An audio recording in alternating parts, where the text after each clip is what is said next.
did not anticipate that there'd be such a stalwart effort to make sure that the most important thing was that President Biden didn't get anything done. Can you believe what he just said? The President of the United States basically said that he's shocked that after basically swiping the presidency in the most uncharacteristic of elections, he's shocked that the Republicans are opposing his agenda. Well, let's be real. He's also blaming Republicans for his failed policy. Yeah, so that's right. Even worse. But you're right. I think that it's shocking to me that he just, being the uniter-in-chief, he's really made it so that Republicans are definitely not going to work with him on anything. But not only he can't get Republicans to work with him on anything, he can't even unite his party. Let's be real. You've got these Democrats like Senator Joe Manchin, Senator Kristen Sinema, who are basically saying, whoa, we are not going to adopt this radical left policy. I mean, what was your take? This is popcorn time for Republicans. We got AOC and Bernie Sanders and the socialists saying they got to spend more. By the way, they win all the arguments. And then Kristen Sinema and Joe Manchin are saying, just spend less. Right. Spend less and we could be for something. But they won't do it because they're really balkanized in that party. It's now a socialist party. And I forgot to say, thanks for joining CPAC now for America Uncanceled. Yeah. But it was such a shocking press conference. I mean, I give Joe Biden. Wait, was it a press conference or was it a really long speech? And then he's taking some questions. You have to from give the man reporters. credit. I've never seen him stand that long. It was like a standing record. Well, you had a great Joe tweet, Biden. which is what? He's going to have to go to Delaware and sleep for 3 days. He's No going to kidding. sleep this one off. I know. That was a lot of high energy there. Okay, so here's this pushback that when he quotes Governor Chris Sununu from New Hampshire, by the way, a great governor in New Hampshire and a friend of CPAC, when he quotes him as saying that he didn't run for the Senate from New Hampshire because the Republicans really don't want to do anything, that they're just content with sitting back. Right. It's a little bit of a fair charge in the Senate. The Senate is a sleepy place, and the Republicans in the Senate have, unfortunately, the majority of them anyway, not all of them, have gotten used to not doing very much. Well, let's go to this next clip. President Joe Biden, I mean, talk about everyone was so excited about the press conference, or calling it a rare press conference, because God only knows he's so scared of his own shadow and he's scared of the press. Let's take a listen. So I tell my Republican friends, here I come. This is going to be about what are you for? What are you for? And I'll lay out what we're for. Just the mere fact that he even asked the question, what are Republicans for? He's just trying to distract from his failures of the past year. So then he's going to be like, well, what are Republicans for? Are they obstructionists? Are they not letting us get our stuff It's kind of simple. We're for the opposite of the policy he has in place. We were for an economy where the forgotten men and women were having real wage increases. American business was feeling unfettered by regulations, a cut in taxes.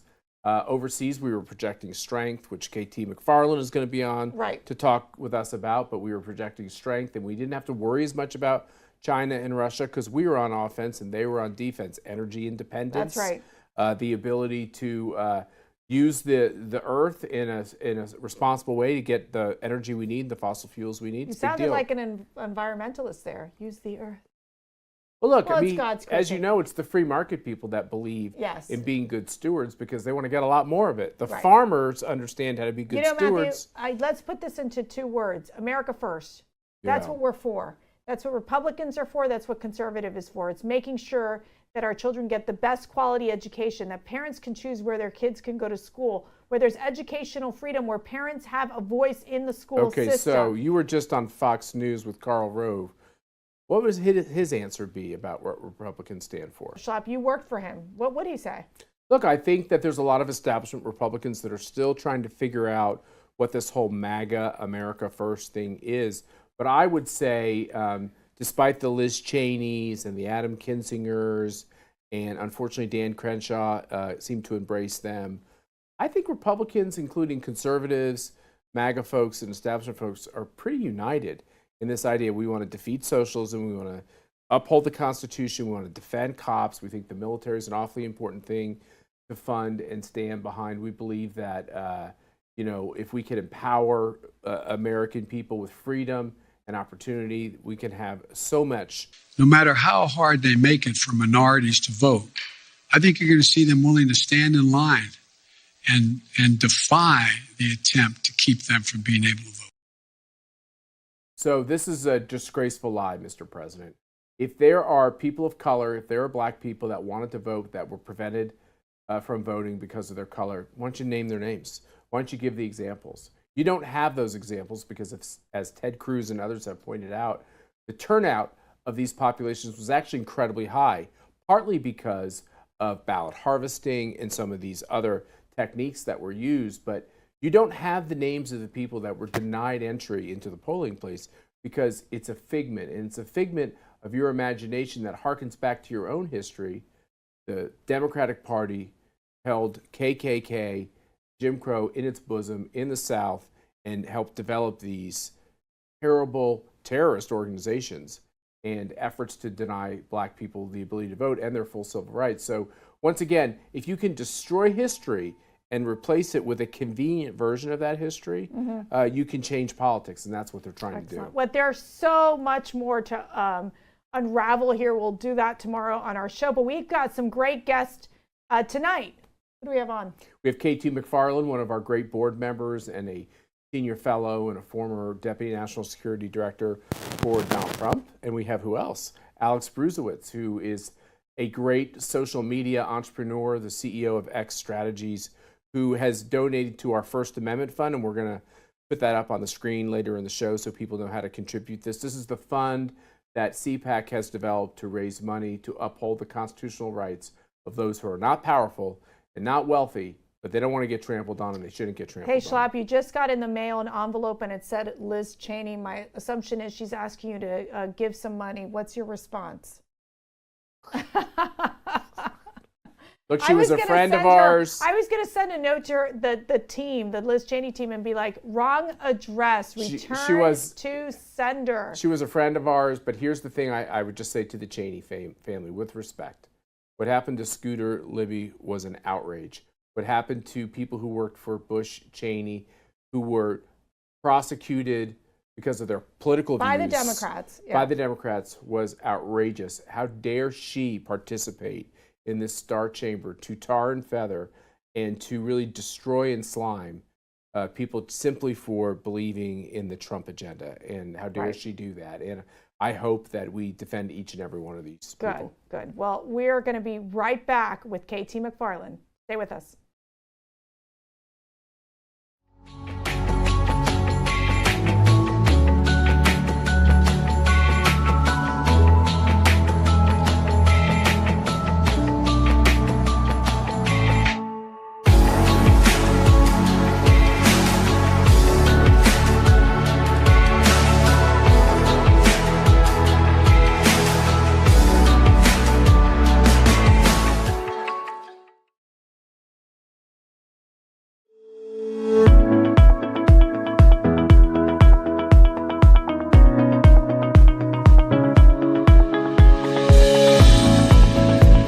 Welcome back to CPAC Now, America Uncanceled. We are always so pleased to have with us one of the smartest people you can read about or see on television to get a quick tutorial about what's going on in the globe. KT McFarland, thanks for joining us again, KT. Honor and a pleasure. And with an introduction like that, I'll come on all the time. Well, it gets even better because you're one of our CPAC board members. You're a senior fellow. You've served so many Republican presidents, including President Reagan, and of course, you were the Deputy National Security Director for President Trump. So you've literally just gotten out of government like Mercy, and so your understanding of these hot spots is very current.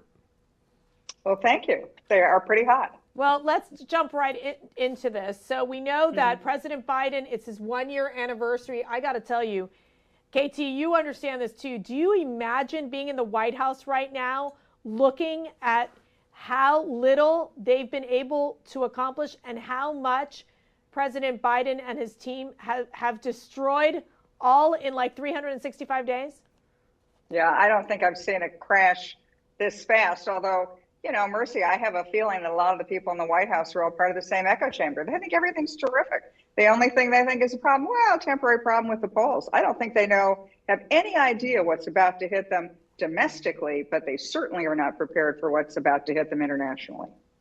You know, a president's staff matters a lot, especially a president that's not having a lot of contact to the outside world. Quite honestly, George W. Bush was accused of living in a bubble. The problem with the advisors for Joe Biden, though, is they're really young and they're very left wing. And most of them have really no understanding of how foreign policy works. And they weren't alive for these flashpoints. Yeah, and the other thing is a lot of the more senior people he has are people from the Obama administration. And I think that there's a fundamental problem that they've got, and it's a short-sighted one. They think they have terribly good credentials, they've all gone to good schools, but they don't have an ounce of common sense.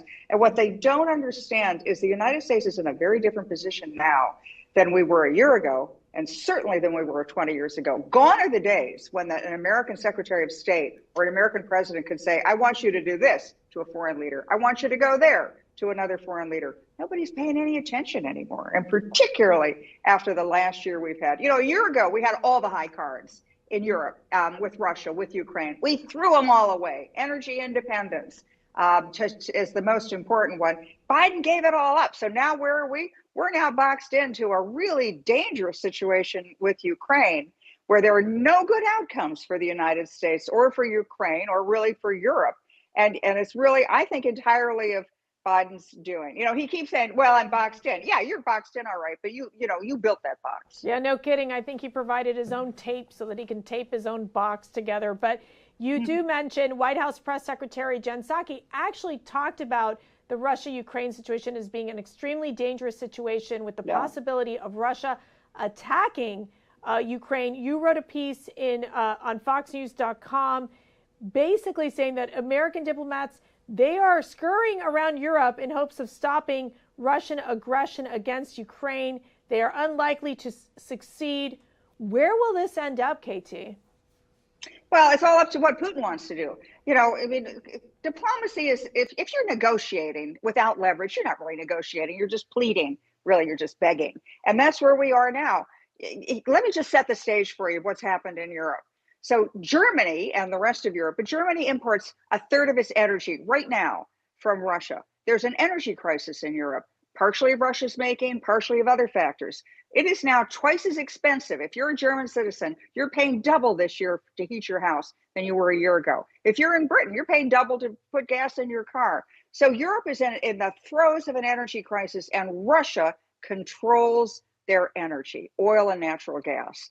And with President Biden's decision over the summer to allow Russia to go ahead and build the Nord Stream 2 gas pipeline from Russia to Germany, that's going to only increase. Within a year's time, Russia will really control whether the economies of Europe succeed or not. And Vladimir Putin has shown he will use that oil and natural gas as a political weapon to advance his goals. So I love what you're saying about this idea that America's on its knees begging these adversaries to help us and to help our allies. So you literally have the Biden administration begging OPEC to drill more oil or put more oil on the market. Whereas before, under President Trump, as you said, we held the high cards. We could control our own destiny because we were, to a large extent, now a net exporter of fossil fuels. But we didn't only control our own destiny, we control their destiny. Because as the United States is a net exporter of energy, we really set the price. The price of oil last year at this time, $40 a barrel. Now, that's just fine for American industry, and it was terrific for the fracking industry in the United States. But at $40 a barrel, Russia's broke. Remember the number 80. Russia needs oil above $80 a barrel to pay for all of their government and all of their military and all of their social services, all of their everything. It's their one economic export. I mean, really, who buys Russian cars? Nobody buys Russian cars. The only thing they buy are Russian oil and natural gas. So a year ago, Russia's budget was cut in half. Their revenues were cut in half. We, on the other hand, our economy was coming out of COVID. We had vaccines. We were in great shape. We were energy independent. And we had all of that sort of right in our hands. But by throwing it away, especially the energy part of it, throwing it away and giving it to the Russians, they're now in the position we were a year ago. And Putin is making his move. He looks around and says, Europe is dependent upon my energy. I'm rich because my coffers are full at $80 a barrel oil. And I'm looking at an America with a weak, unpopular, incompetent White House and president. This is Putin's making his move. He's been waiting for this moment for 35 years. And I think he makes a move either militarily or just under the threshold, like a hybrid warfare. But he plans to come out of this in a couple months' time with Ukraine either in his camp, but certainly not in the camp of the West, which is where we were a year ago. That's so interesting, because I remember when I was at the White House, the big talk was that President Trump wasn't tough enough on Russia. That was always the narrative coming out of the media, from the liberal media. And now all of a sudden you truly are seeing a weak American president unable to push back on Russia. We're now seeing, for example, that Putin has demanded that NATO bar Ukraine from joining the alliance. Right. I mean, he's obviously making sure that there's more Russian troops on the border of Ukraine, pulling out embassy families of the and members of in the embassy inside of Ukraine. I mean, Putin is this just like playing chess, or is it for real? Are we going to end up in a war? No, I don't think we end up in a war, because I don't think, I mean, you know, look, this war, if you will, this contest over Ukraine, it was lost a year ago. The United States has no military options. And frankly, I don't think Americans want to go to war over Ukraine. The countries that make a difference right now are in Europe, and particularly Germany. You know, Mercy, when I was in the Oval Office with President Trump in the early days of the administration, he got a phone call from the then German Chancellor, Angela Merkel. And first thing out of her mouth was, "What are you going to do about Ukraine?" And he said, "Well, what are you going to do about Ukraine? It's on your border. It's in Europe. You've done nothing to sort of bolster the Ukrainian economy. You've done nothing to help Ukraine, et cetera, et cetera." Well, the German government just yesterday, the new German chancellor, said, "We see no military option for Europe. We are not going to give lethal military aid to Ukraine." And so he basically had a message for Ukraine: you're on your own. And the message he gave to Putin: whatever you do, maybe we'll slap a couple sanctions on you, but we're not going to do anything that really endangers our ability to get Russian oil and natural gas. Matt, do you mind if I jump in real quick? In addition to Russia, when you're looking at the 1-year anniversary of Joe Biden, and you're looking at, obviously, the fiasco that happened in Afghanistan, I just think for the most part, are there any other, in addition to Afghanistan, any other highlights that you're watching from, you know, putting your foreign policy hat on, that where he's truly just not being able to accomplish what needs to get done? Well, yeah. I mean, Vladimir Putin met with him over the summer, and Joe Biden's very proud of saying, "Well, I've met with Putin so many times. I've met with the Chinese president so many times." Yeah. And you know what they're seeing? They're seeing clear cognitive decline in the president of the United States, because they're comparing him to where he was 20, 30 years ago. So I think what happens next is Afghanistan was sort of the introduction to American incompetence.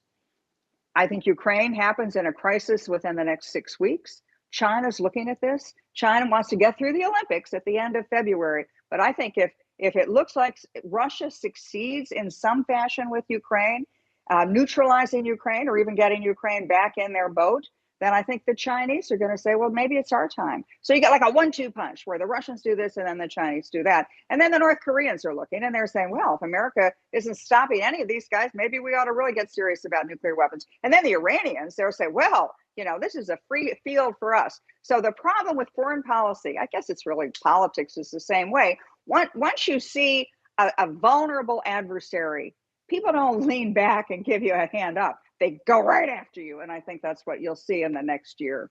Right. Well, KT McFarland, not only former Trump Deputy National Security Advisor, but author of Revolution Trump and We the People. Thank you for joining us. We can't wait to see you at CPAC February 24th through the 27th in Orlando, Florida. Thank you, KT. Thank you both very much. McFarland, and we're going to be right back to CPAC Now, America Uncanceled, after the short break.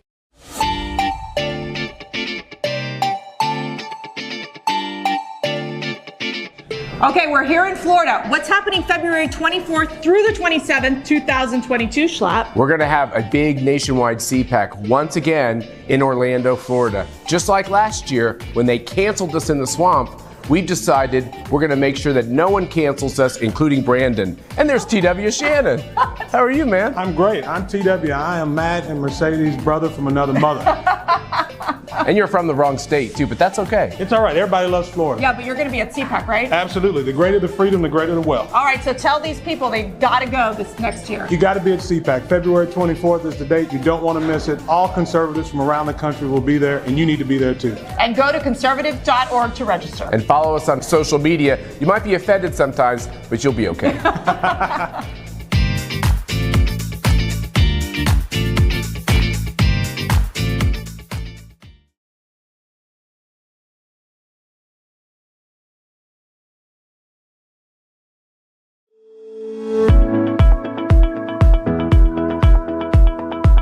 Welcome back to CPAC Now, America Uncanceled. It's a great honor to be with a good buddy of mine, Alex Bruzewitz, who runs the CEO. I don't say runs, like that's a real title, CEO. Thank you. I've yet to have that title.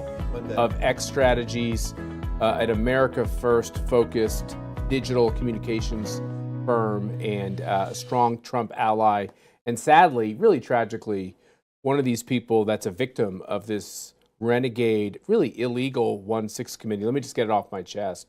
In the history of Congress, they've never had a committee just run by the majority where the minority can't pick their members. And then to have that committee issue subpoenas, as many or more subpoenas than we had during Watergate, to try to take mostly young people, but anybody they can and smear and slime them and destroy their career.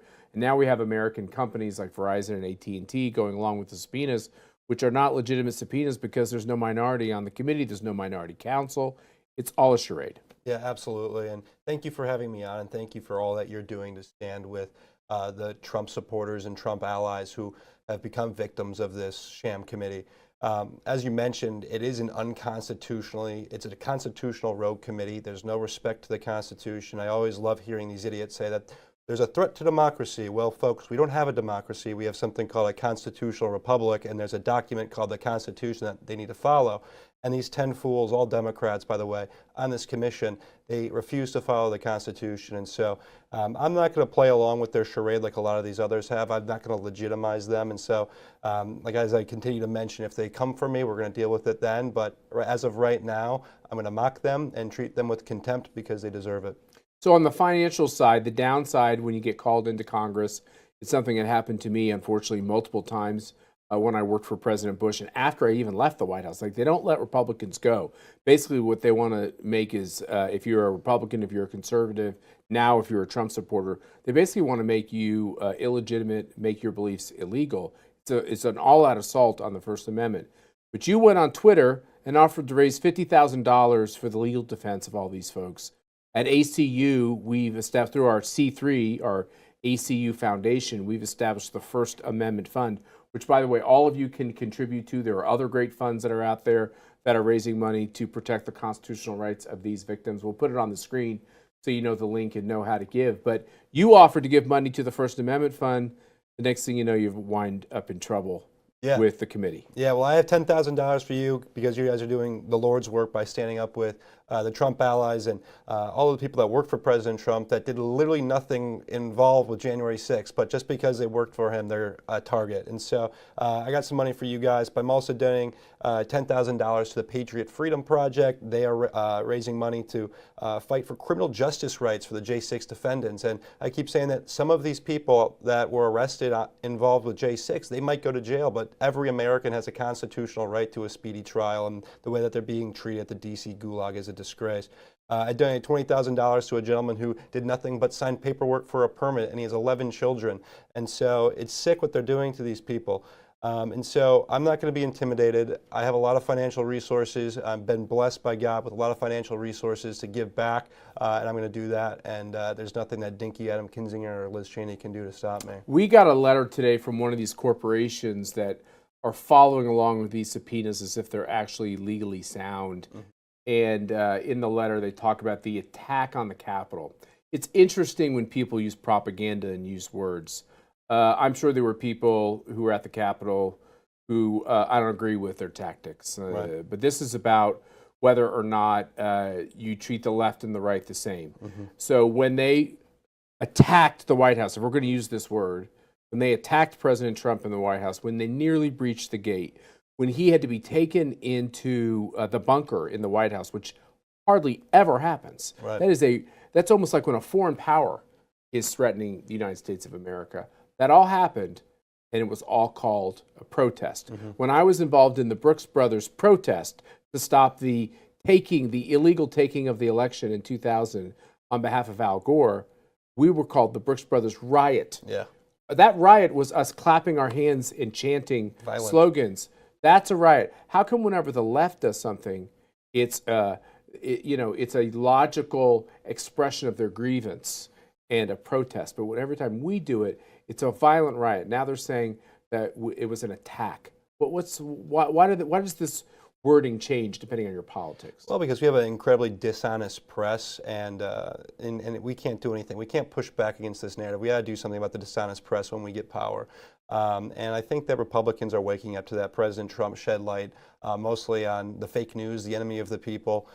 They truly hate this country, and they're so divisive, and I think they're the biggest problem.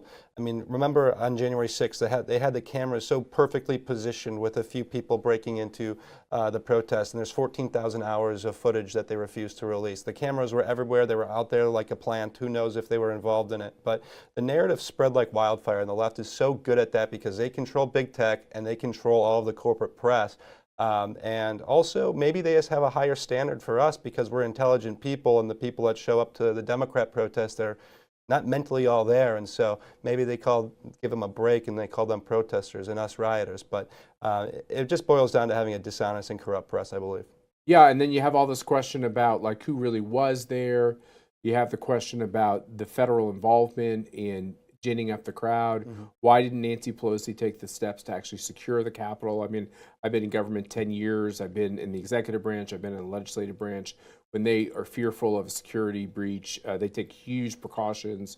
I can't tell you how many times I worked for President Bush or working in Congress, they said, we're closing down this corridor or there's been some kind of security issue.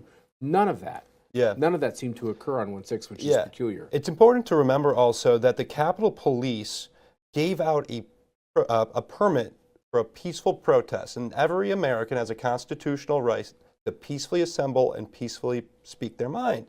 And the Capitol Police gave out this permit, and I actually want to thank BuzzFeed for fighting the Capitol Police and getting that permit to come to light.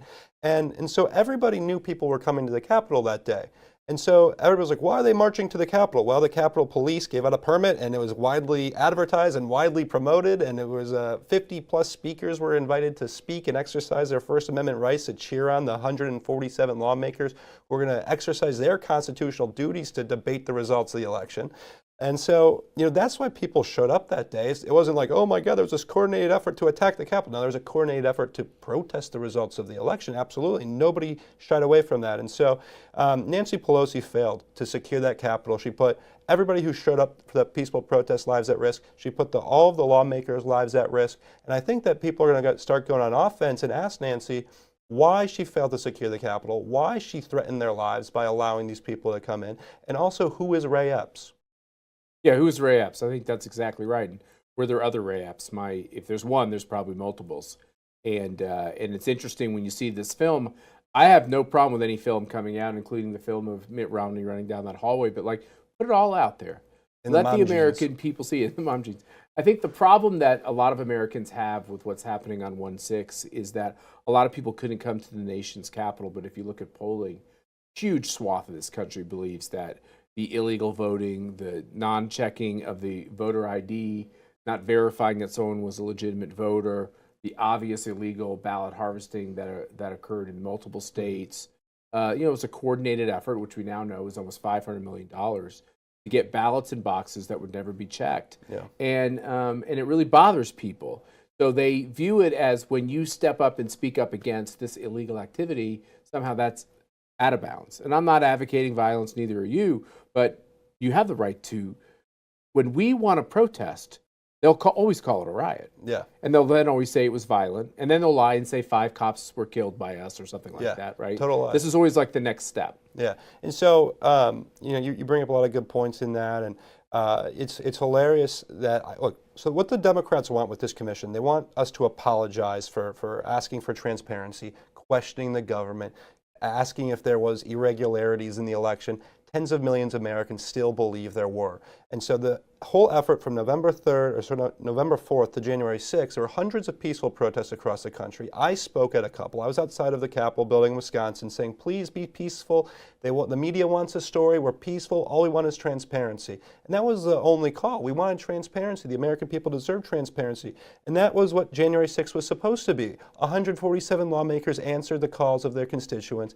12 senators said, we hear you, we want to be transparent, we will fight for you legislatively, constitutionally, we'll have this conversation. And then the narrative changed, right, when the January 6th mostly peaceful protest occurred. And so people are like, oh my gosh, that day was the day that's going to go down in infamy. But it was supposed to be the day that the American people found out what happened in the 2020 election. And a year later, we still don't know.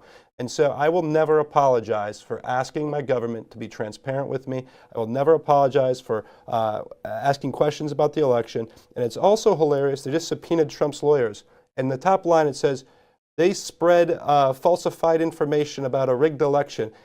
Adam Schiff, the king of spreading misinformation about elections, the king of the Russian collusion hoax, stole $50 million from American taxpayers to fund his big lie. He's on this committee. And the American people see right through it. They know Adam Schiff is corrupt. And quite frankly, I think when we get back power, Adam Schiff should be investigated and possibly thrown in jail for stealing money. Well, what they ought to do also is we got to stop this idea that when a congressional district sends someone to Washington, that they need to be stripped of their committees, like Marjorie Taylor Greene, that somehow you can go through some kind of star chamber and be your power as an elected official be taken away from you, right? Yeah. And that's what the Democrats intend to do. But we don't really do that. That's the game they play. Yeah. And I think we're going to have to get serious about looking at doing that in kind, which is, they're way over the line. And the two impeachments, we saw that. The fact that you can't raise any questions on the elections, we saw that. We appreciate your voice out there. It's really important. We love working with you. I know you're going to be at CPAC. Yes, sir. And you'll be talking about these and many other important issues as we battle online and in the streets to make sure that we got some constitutional rights coming our way, too. Peacefully battle. January 6th Commission, peacefully battle, okay? No violence. I agree. Thank you, Alex, and thank you all for tuning in for another episode of America Uncanceled. We love doing this show. The viewership is great, and we want to make sure that you go to cpac.org. Or conservative.org and get your CPAC tickets. They're going like hotcakes. Like I said, Alex is going to be there. Follow us on social media at CPAC. I'm at M. Schlapp, if you can take it. And, of course, at Mercedes Schlapp. She's a little more docile, but she's getting more aggressive these days because Alex is telling her she should on social media. So thanks for tuning in. Have a great day.